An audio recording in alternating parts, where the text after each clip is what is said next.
specimen without trapping air bubbles underneath.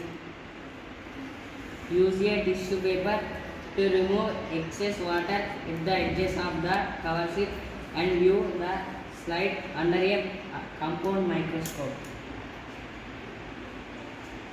వచ్చిన తర్వాత అది ఏమని ఫైండ్ అవుట్ చేస్తాం? Find thread-like structures called mycelial hyphae and on a small erect hyphae.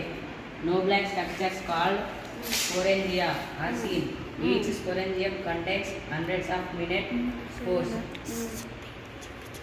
The conclusion: the mold growing on the bed was determined to be rhizopus, which produces spores in a sporangium.